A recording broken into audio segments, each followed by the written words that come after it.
While watching Kuya Kim interview with Miss Jessica Soho, I couldn't control my tears. If you feel something empty, you need something or someone to fill that emptiness, don't hesitate to come to God, to call God, to invite God's presence, His Holy Spirit's presence. Sana nitong interview na ito, no words, no questions din sana. Pero, pwede bang makinig na lang ako sa mga kwento mo tungkol kay Emansky? I think Emansky. that's how you call her, di ba? Emansky. Ang pet name ko kay Eman is Emansky. My daughter Eman did not die in vain. Nung namatay si Eman, kasi we know that Eman is sick. And she had a few attempts in the past. And my prayer to the Lord every single day was for this not to happen. For Eman to be safe, for Eman to be happy, for Eman to heal. Yet this happened. This is not in vain. Eman did not die in vain. May dahilan at ang dahilan ay maganda. That gives me peace. How are you? How are you coping? I'm good. And I'm good. Emma's death has touched a lot of lives. At nagugulat ako, even Americans, even people from out of the country are making comments about Emma and about she's touched. Meron siyang mga kinausap na therapist at sinabi ng mga psychologists na ito ang cause niya. Nagkaroon siya ng PTSD o post-traumatic stress disorder. Open siya eh. That's why we thought that she's okay. Because despite her pain, she was reached out. So despite her pain, nagkukwento siya eh.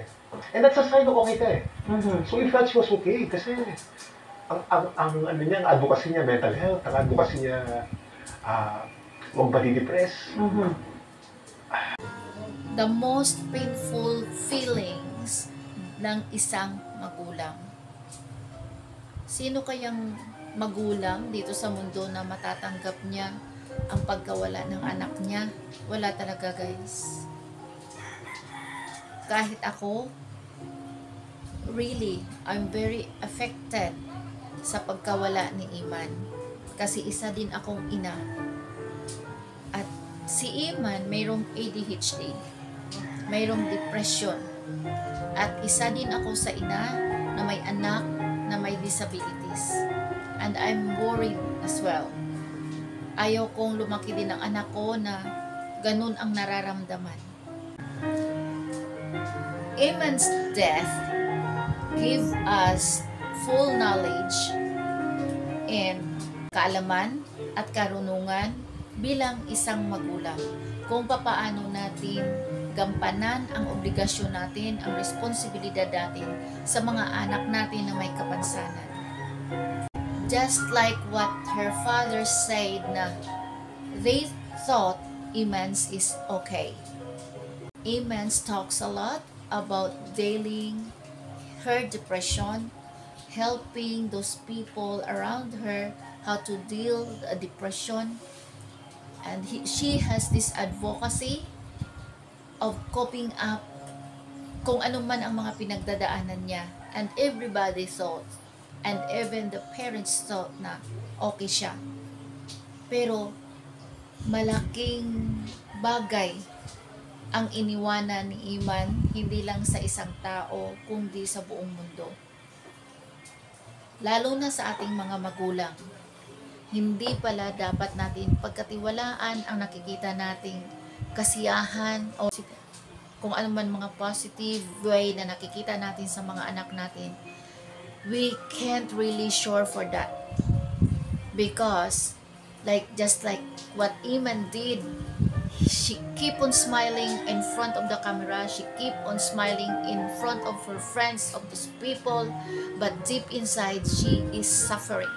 Something she felt empty and she feel broke, and it's really hard to deal. Sabi nga ng tatay, okay lang kung siya lang ang binigyan ng sakit. Cancer man yan, kaya niyang tiisin. Pero syempre guys, ito yon lagi kong sinasabi, pag magkasakit ang mga anak ko, I pray God na God, I'm willing to take the pain from my children. Kasi ayaw ko maramdaman ng mga anak ko ang sakit na naramdaman nila. Di bali na ako ang magkasakit, wag lang ang mga anak ko. Ang hirap.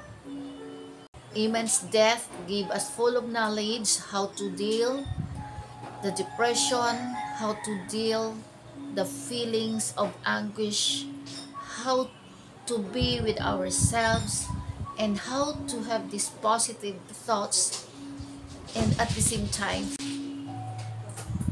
how to be kind to others. Alam mo guys, sino kayang magulang ang hindi manghihinayang sa kanya? She is such a nice girl. She is such a nice person. Hindi ko naman masasabi na talagang ano ba yun?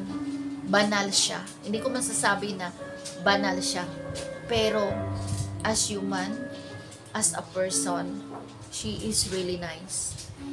And what happened to her, everything happened to her, is the biggest example to those teenagers, to those who suffered this bullying, who suffered this terrorist people na akala natin ay maayos pagkatiwalaan natin.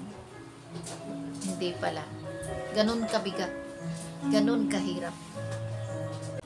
Kung sa bagay nga, mga magulang nga, number 1 na nga abuso sa mga anak. Yaya pa kaya? Kapitbahay pa kaya? Ibang tao pa kaya? Di ba? Pero nasa atin lang yan kung paano natin i-deal ang mga bagay na pinagdadaanan natin. If you feel something empty, you need something or someone to fill that emptiness, don't hesitate to come to God, to call God, to invite God's presence, His Holy Spirit's presence. Kasi guys, siya lang ang tanging mapagkakatiwalaan natin.